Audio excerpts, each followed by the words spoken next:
आनंद श्री अद्वैत गदाधर शिवासादि गौरभक्तवृंद।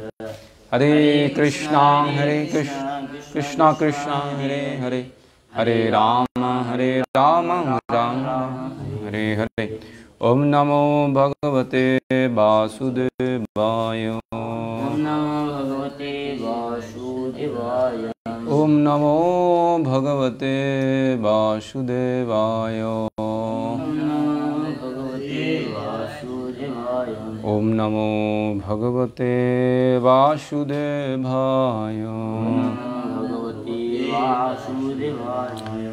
नारायणं नमस्कृतं नरं चैव नरोत्तमं देवीं सरस्वती वेशां ततो जयमुदीरये। नष्टप्रायेषु अभद्रेषु नित्यं भगवत सेवया भगवतोत्तम श्लोके भक्तिर्भवति नैष्ठिकी। श्री गुरु दिनतारिण श्री चैतन्य परमेश्वरम। श्रीमद् भागवतम प्रथम स्कंद अध्याय 8 श्लोक नंबर 26। আমার সাথে সাথে বলুন। জন্ম ঐশ্বর্য শ্রুতশ্রীভি এধমান মত পুমান মধ পুমান ন এবর হতি অভিধাতুম ন বৈতাম অকিঞ্চন গোচরম। জন্ম ঐশ্বর্য শ্রুতশ্রীভি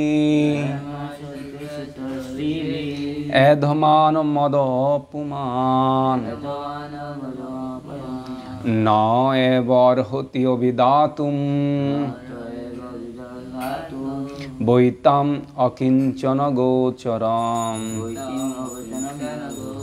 জন্ম ঐশ্বর্য শ্রুতশ্রীভি এদমান মদঃ পুমান ন ভয় এবর হতি অভিধাতুম বৈতাম অকিঞ্চন গোচরম। জন্ম জন্ম ঐশ্বর্য বৈভব শ্রুত উচ্চশিক্ষা স্মৃতিবিহ সৌন্দর্যের দ্বারা এদমান ক্রমবর্ধমান মদহ অহংকার পুমান মানুষের ন না এব অর্হতি সমর্থন সমর্থ হয় অভিধাতুম অনুভূতি ভাব সহকারে সম্বোধন করা। বই অবশ্যই তাম তোমাকে অকিঞ্চন গোচরম যিনি জড় অভিমান শূন্য ব্যক্তিদের অনায়াসে গোচরীভূত হন। অনুবাদ এবং তাৎপর্য করেছেন জগৎগুরু শিল প্রবাদ। প্রবাদ কি বলেন? হে পরমেশ্বর, যারা জড় আসক্তি শূন্য হয়েছে তুমি সহজেই তাদের গোচরীভূত হও। আর যে ব্যক্তি জড়জাগতিক প্রগতিপন্থী এবং সম্ভ্রান্ত কুলোদ্ভূত হয়ে বিপুল ঐশ্বর্য উচ্চশিক্ষা দৈহিক সৌন্দর্য নিয়ে আপনার উন্নতি লাভের চেষ্টা করে, আপন উন্নতি লাভের চেষ্টা করে, সে ঐকান্তিক ভাব সহকারে তোমার কাছে আসতে পারে না। তাৎপর্য করেছেন জগৎগুরু শিল প্রভুপাদ কি। জড়জাগতিক উন্নতির অর্থ হলো কোনো সম্ভ্রান্ত পরিবারে জন্মগ্রহণ, প্রচুর ধন সম্পদ লাভ, উচ্চশিক্ষা অর্জন এবং আকর্ষণীয় দৈহিক সৌন্দর্য লাভ। এই সমস্ত পার্থিব সম্পদ লাভ করার জন্য প্রতিটি জড়বাদী মানুষই উন্মাদ প্রায় এবং একে বলা হয় জাগতিক সভ্যতার প্রগতি। কিন্তু এই সমস্ত পার্থিব সম্পদ লাভ করার ফলে মানুষ বৃথায় গর্ভস্ফীত হয়ে ওঠে, অস্থায়ী সেই ধনমত্তে মত্ত হয়ে ওঠে। এই সমস্ত গর্ভস্ফীত জড়বাদী মানুষেরা ঐকান্তিকভাবে হে গোবিন্দ, হে কৃষ্ণ বলে তার পবিত্র নাম উচ্চারণ করতে অসমর্থ হয়ে ওঠে। শাস্ত্রে বলা হয়েছে যে একবার মাত্র পরমেশ্বর ভগবানের নাম উচ্চারণ করার ফলে পাপীর এত পাপ দূরীভূত হয় যে তত পাপ সে করতেই পারে না। পরমেশ্বর ভগবানের দিব্য নামের এমনই ফল। এটি মোটেও অত্যুক্তি নয়। প্রকৃতপক্ষে পরমেশ্বর ভগবানের দিব্য নাম এমনই শক্তি সমন্বিত, কিন্তু এই নাম কীর্তন করতে হলে বিশেষ একটি যোগ্যতার প্রয়োজন। তা নির্ভর করে অন্তরের ভাব বা অনুভূতির মাত্রার উপর। একজন অসহায় মানুষ যতখানি গভীর অনুভূতি সহকারে ভগবানের পবিত্র নাম গ্রহণ করতে পারে, জড় ঐশ্বর্যের প্রভাবে পরিতৃপ্ত ব্যক্তি ততটা ঐকান্তিকতা সহকারে সে নাম গ্রহণ করতে পারে না। অহংকারে মত্ত ব্যক্তি কখনো কখনো ভগবানের পবিত্র নাম উচ্চারণ করতে পারে, কিন্তু উৎকর্ষতা সহকারে তারা সেই নাম গ্রহণ করতে পারে না। তাই উচ্চকুলে জন্ম, ধন সম্পদ, 3 নম্বর হচ্ছে উচ্চশিক্ষা এবং 4 নম্বর হচ্ছে দৈহিক সৌন্দর্য। এই জড় উন্নতির এই 4টি অঙ্গ পারমাত্মিক উন্নতি সাধনের পক্ষে বাধাস্বরূপ। শুদ্ধ আত্মার জড় আবরণটি বাহ্যিক। ঠিক যেমন জ্বর হচ্ছে অসুস্থ শরীরের একটি বাহ্যিক লক্ষণ। যখন কারো জ্বর হয় তখন স্বাভাবিকভাবেই জ্বরের মাত্রা কমানোর চেষ্টা করা হয় এবং কেউই ভুলভাবে চিকিৎসা করে তা বাড়াতে চায় না। কখনো কখনো দেখা যায় যে পারমাত্মিক দৃষ্টিতে উন্নত ব্যক্তি জড়জাগতিক বিচারে দরিদ্র হয়ে যান। সেই জন্য নিরুৎসাহিত হওয়া উচিত নয়। পক্ষান্তরে এই প্রকার দারিদ্র্য শুভ লক্ষণ, ঠিক যেমন জ্বর কমে যাওয়া একটি অনুকূল লক্ষণ। জড় অহংকার বা উন্মত্ততা হ্রাস করাই জীবনের উদ্দেশ্য হওয়া উচিত, কেননা এই ধরনের অহংকারের ফলে মানুষ মোহগ্রস্ত হয়ে তাদের জীবনে প্রকৃত লক্ষ্য থেকে ভ্রষ্ট হয়ে পড়ে। যে সমস্ত ব্যক্তি গভীরভাবে মহাচ্ছন্ন তারা ভগবানের ধামে প্রবেশ করার অযোগ্য। জয় শ্রীল প্রভুপাদ কি। হরে কৃষ্ণ। নমঃ বিষ্ণুপাদায় কৃষ্ণ পৃষ্ঠায় ভূতলে শ্রীমতে জয় পতাকা স্বামীতি নামিনে নমো আচার্য প্রদায় নিতায় কৃপা প্রদায়নে গৌর কথা দামোদর নগর গ্রাম তারিণী। ওম হরি ওম তৎসৎ। হরে কৃষ্ণ। তো আজকের ভাগবতম ক্লাসে সবাইকে স্বাগত জানাচ্ছি। আমরা গত ক্লাসে 25 নম্বর শ্লোকে আলোচনা করা হয়েছে বিপদ সন্ততাৎ শত তত্র তত্র জগৎগুরু। কুন্তী মহারানী উনি প্রার্থনা করছেন, আমাকে বিপদ দাও বারবার, কেন? অপুনঃভব দর্শনম। বিপদে আসলেই আমি তোমাকে দর্শন করি, আর তোমাকে দর্শন করলে অপুনঃভব দর্শনম। এই জড়জগতে আবার পুনরায় দর্শন করতে হবে না, মানে এই জড়জগতে আবার আসতে হবে না। কিন্তু তোমাকে দর্শন না করলে আমাকে এই জগতে আসতে হবে। এই জন্য আমরা ভগবানকে দর্শনার্থীর সময় বা অন্য যে কোনো সময় আমরা ভগবানকে ভালো করে দর্শন করতে হবে। দর্শন করলে কী লাভ? অপুনঃভব দর্শনম। এই জগতে পুনরায় আসতে হবে না। কিন্তু কুন্তী দেবী আবার আজকে 4টা জিনিসের কথা বলেছে। এই 4টা যদি বেশি কারোর মধ্যে থাকে সেই ভগবানের ভক্ত হতে পারে না। উনি বলছেন, হে পরমেশ্বর, যারা জড় আসক্তি শূন্য হয়েছে তুমি সহজে তাদের গোচরীভূত হও। মানে যারা জড় জগতের আসক্তি শূন্য হয়ে যায়। জড় আসক্তি মানে কি? শরীরটা জড়, শরীরের সাথে যেগুলো সম্পর্ক আছে, আত্মীয় স্বজন, এই জগতের যে কোনো বস্তুর উপর, খাবারের উপর, বস্তুর উপর, ধনের উপর যারা আসক্তি শূন্য হয়েছে তারা তোমাকে সহজে গোচরীভূত হবে। মানে তুমি সহজে তাদেরকে দর্শন দান করো, তাদের কাছে যাও। আর যে ব্যক্তি জড় আসক্তি, প্রগতিপ্রন্থী এবং সম্ভ্রান্ত কুলোদ্ভূত হয়ে বিপুল ঐশ্বর্য, উচ্চশিক্ষা, দৈহিক সৌন্দর্য নিয়ে আপন উন্নতি লাভে সচেষ্ট, সে ঐকান্তিক ভাব সহকারে তোমার কাছে আসতে পারে না। হ্যাঁ, যারা উচ্চকুলে জন্মগ্রহণ করে, উচ্চশিক্ষা গ্রহণ করে, অত্যাধিক ধন সম্পদ আছে এবং অত্যাধিক দৈহিক সৌন্দর্য, তারা মানে অত্যন্ত প্রীতি সহকারে, আন্তরিক সহকারে তোমাকে ভালোবাসতে পারে না। এই কথাটা বলো নাই, মানে যারা জন্ম ঐশ্বর্য শ্রুতশ্রীবী, মানে যারা জন্ম ঐশ্বর্য শ্রুত এবং শ্রীবী আছে, চারটা জিনিস আছে, হ্যাঁ, তারা ভগবানের ভক্তি করতে পারে না এরকম না, তারা একটু আন্তরিকভাবে ভক্তি করতে পারে না। তাদের এটার কারণে একটু অহংকার আসে, তারা মদমত্ত হয়ে, অহংকার বশত হয়ে, মহাচ্ছন্ন হয়ে তোমার কাছে আরতি সহকারে প্রার্থনা করতে পারে না, তোমার হরিনাম জপ করতে পারে না, মানে তোমার নামে করতে পারে না। যদিও তোমার নামে পাপীর সাধ্য নাই তত পাপ করে, একবার নাম নিলে যত পাপ হরে, পাপীর সাধ্য নাই তত পাপ করে। কিন্তু তোমার নামগুলো এত শক্তিশালী, কিন্তু এই সমস্ত ব্যক্তিরা তোমার নাম করতে পারে না। কারা কারা? যাদের বেশি ধন আছে, ও বলছে টাকাই ভগবান, টাকাই সব কিছু। হ্যাঁ, টাকাকে অনেকে সেকেন্ড গড বলে, অনেকে বেশি অন্ধকার মানে মহাচ্ছন্ন হয়ে গেলে ফার্স্ট গড বলবে। হ্যাঁ, টাকা ইজ ফার্স্ট গড। হ্যাঁ, টাকা হচ্ছে প্রথম ভগবান। আর অনেকে আবার টাকাকে দ্বিতীয় ভগবান বলে, ধন সম্পদের মতো এ বলে। আসলে ইন্দ্রিয় তৃপ্তির জন্য ধন প্রয়োজন। যদি ইন্দ্রিয় তৃপ্তি কম করতে চাই,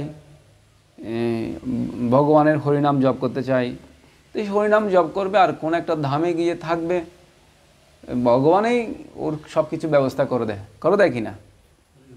এমন নয় যে টাকা না থাকলে প্রভু, অনেকে বলে টাকা না থাকলে প্রভু আপনারা সম্মান করেন না, আপনারাও কিন্তু যারা বেশি ডোনেশন দেয় তাদের আপনারা সম্মান করেন, তাদেরকে পছন্দ করেন, তাদের ইয়ে করেন না। হ্যাঁ, কিন্তু একজন মনে করেন এখানে কোনো উন্নয়ন কাজের জন্য, ভগবানের সেবার জন্য 1 লাখ টাকা দিয়েছে, তাহলে তাকে তো একটু সম্মান করতেই হবে নাকি? ওকে একটু প্রীতি সহকারে ডাকতে হবে এবং হাসি মুখে অভিবাদন জানাতে হবে, হ্যাঁ, প্রসাদ দিতে হবে। কেন? হ্যাঁ, ভগবানের সেবার জন্য দিয়েছে, আরও উৎসাহ, আরও সেবা করার জন্য উৎসাহ পাবে। কিন্তু যারা একদম এখন টাকা যারা দিচ্ছে না, তাদেরকে কি করা হবে? তাদেরকে কি ভক্তরা অবজ্ঞা করে, তুচ্ছ-তাচ্ছিল্য করে, নাকি প্রসাদ না দিয়ে চলে যায়, মানে প্রসাদ নিতে মানে জান আপনি চলে যান, আপনি টাকা পয়সা দেন নেই, এরকম বলে না?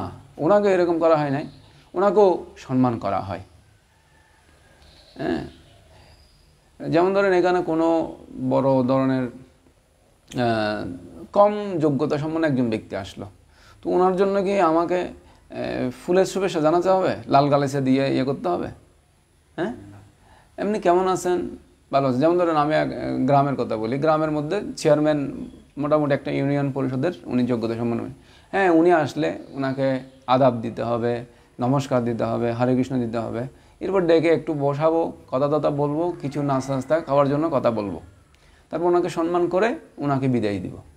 কিন্তু যদি প্রধানমন্ত্রী আসতো, এমনকি একজন মন্ত্রীকেও নিয়ে আসতে গেল, তো প্রধানমন্ত্রী বাদেন মন্ত্রীকে নিয়ে আসতে গেলেও অনেক সম্মানের আয়োজন করতে হবে, আরও বেশি আয়োজন করতে হবে না?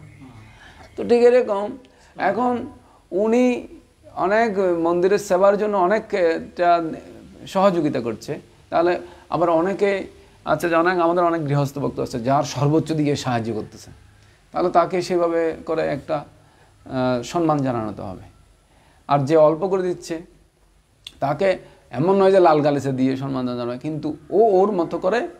এখন যদি বেশি অতিরিক্ত সম্মান করা হয়, মনে করেন কেউ 50 টাকা দিল, আমি ওকে এমনভাবে সম্মান করলাম, মানে 100 টাকার খানার আয়োজন করলাম, ও বলছে দেখছেন না ও আমাকে লজ্জা দিচ্ছে।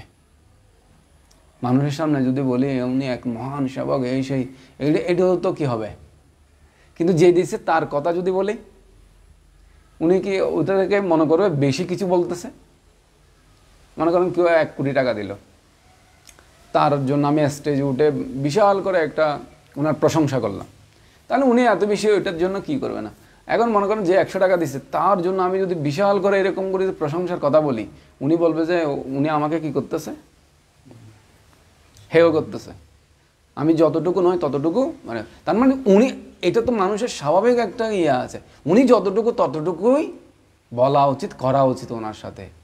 ওনার থেকে যদি অতিরিক্ত আমরা কিছু করি, উনিও তো বলবে যে ও আমার সাথে মস্কারি করতেছে, এটা বলবে কি না?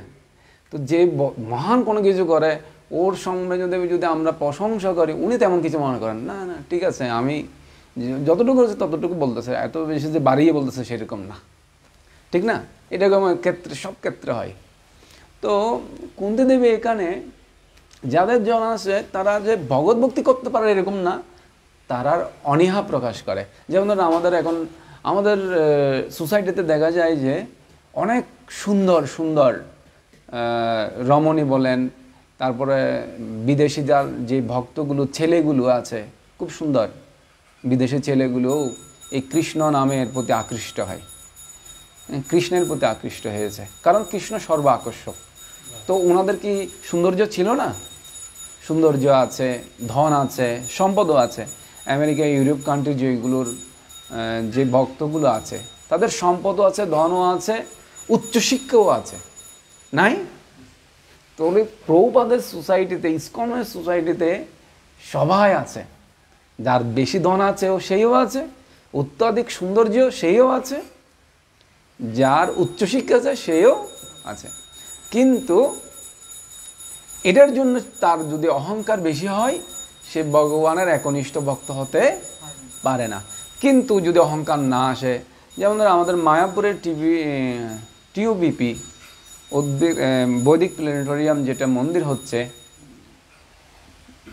ইসকনের হেডকোয়ার্টারে মায়াপুরে, সেটার জন্য যিনি ডোনেশন প্রদান করেছেন, উনি আমেরিকার একদম 10 জন ধনীর মধ্যে, সেরা 10 জন ধনীর মধ্যে একজন, হেনরি ফোর্ডের নাতি, ফোর্ড কোম্পানির মালিক। তো উনি অম্বরীশ প্রভু, উনি অনেক কি করছেন, ইসকনকে সহযোগিতা করছেন আর্থিকভাবে। তো ওনার মধ্যে উনি কোনো অহংকার দেখা যায় না, উনি এত বিনয়। উনি কলকাতা থেকেই বিয়ে করেছেন, মাতাজিও ডাক্তার। তাহলে উনি এত বিনয়, ওনার সেবায় সমস্ত ভক্তরা সন্তুষ্ট, ওনার ব্যবহারে সবাই সন্তুষ্ট। তার মানে ধন থাকলে যে অহংকার আসবে সেরকম নয়, ধন থাকলে যে ভক্ত হতে পারবে সেরকমও নয়। কিন্তু বাঁধা থাকে কিছু ক্ষেত্রে, এই মাঝের মধ্যে বলছে আমার এত ধন আছে, আমার এত সৌন্দর্য আছে, আমি এত উচ্চশিক্ষিত, আমি এই সমস্ত ভাবুকের মতো এই হরে কৃষ্ণ মহামন্ত্র কীর্তন করে কি হবে? যাদের খাইয়ে দেয়ে কোনো কাজ নেই, যারা একটু অভাবী, তারা একটু মন্দিরের কাছে গিয়ে, মন্দিরের কাছে ধন্যা পাতে, মন্দিরের পাশে পাশে যায় তারা কিছু প্রসাদ খাওয়ার জন্য। আর প্রসাদ খেতে গেলে তো প্রভুদের সামনে একটু হরে কৃষ্ণ এগুলো তো একটু বলতে হবে। অনেকে মনে করতেছে এটা, কিন্তু আসলে বাস্তব ক্ষেত্রে সেটা নয়। কারণ ভগবান হচ্ছে পরম পিতা, ওনাকে ভালোবাসা এটা আমাদের স্বাভাবিক একটা প্রবৃত্তি। কিন্তু আমরা যদি ভালো না বাসি, ওনার সেবা না করি, এটা অস্বাভাবিক। এই অস্বাভাবিকের জন্য আমার জন্য দণ্ড অপেক্ষা করছে। কিরকম দণ্ড? হ্যাঁ, কিরকম দণ্ড দেবে আমাকে?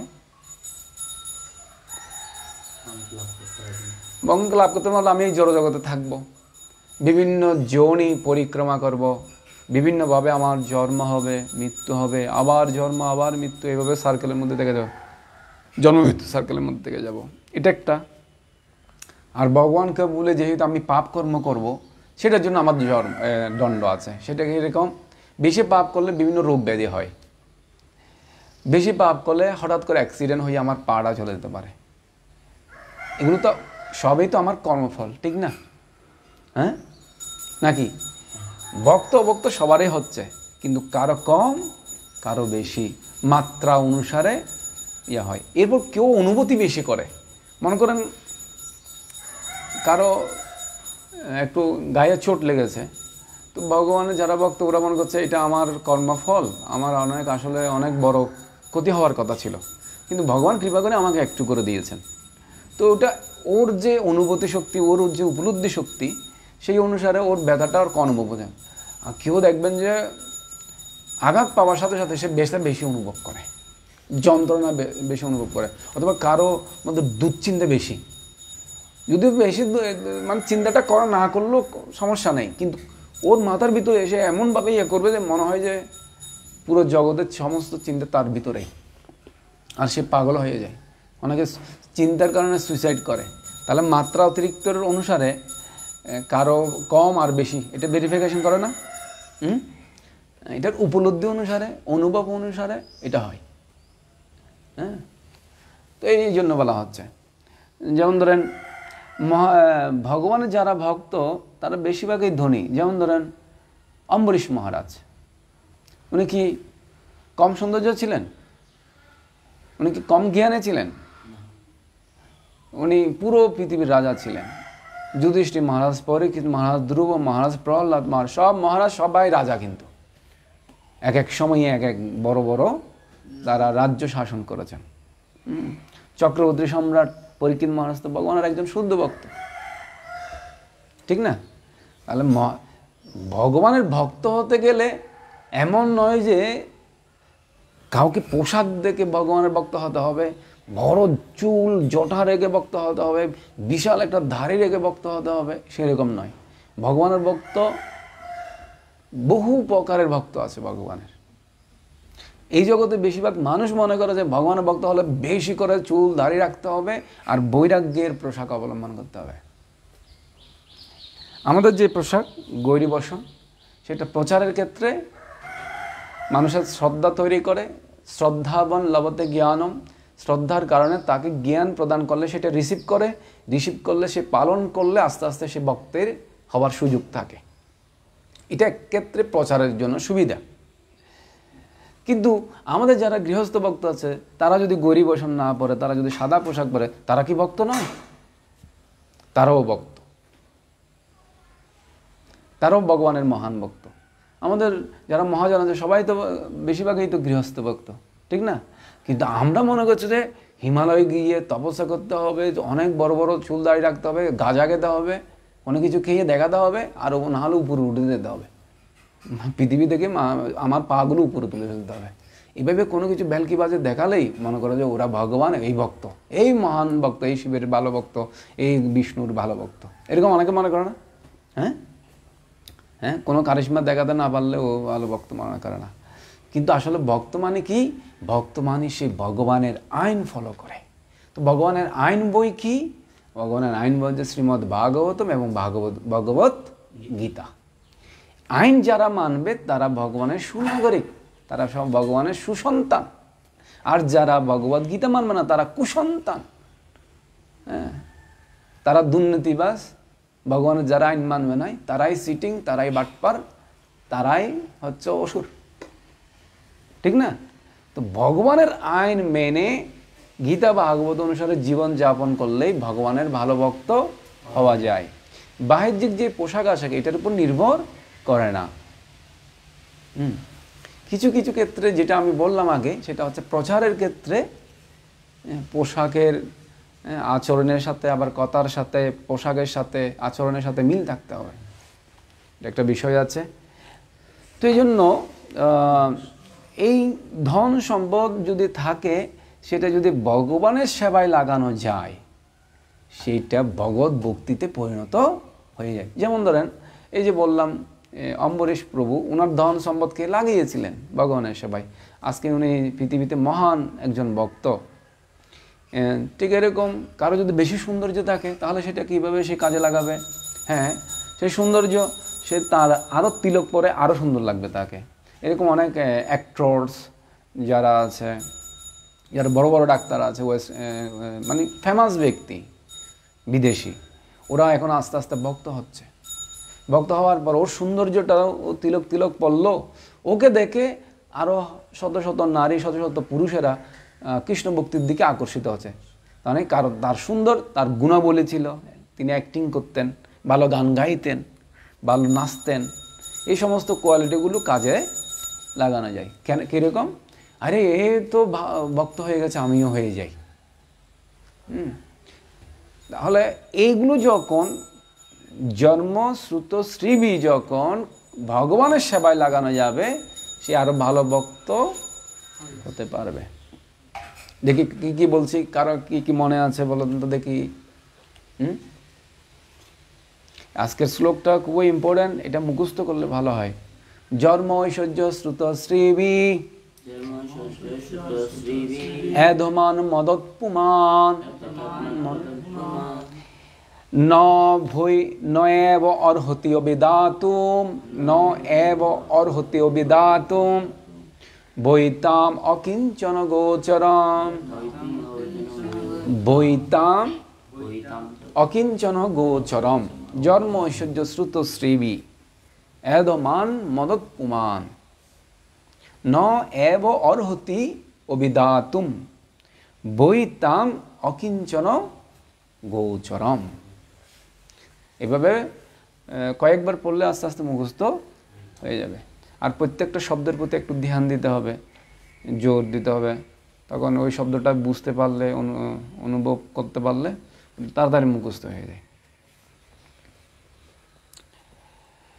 জয় শ্রীল প্রভুপাদ কি, আনন্দ করে বৈষ্ণববৃন্দ কি, শ্রীমদ্ ভাগবতম কি, তাই গৌর প্রেমানন্দে হরি হরি বল।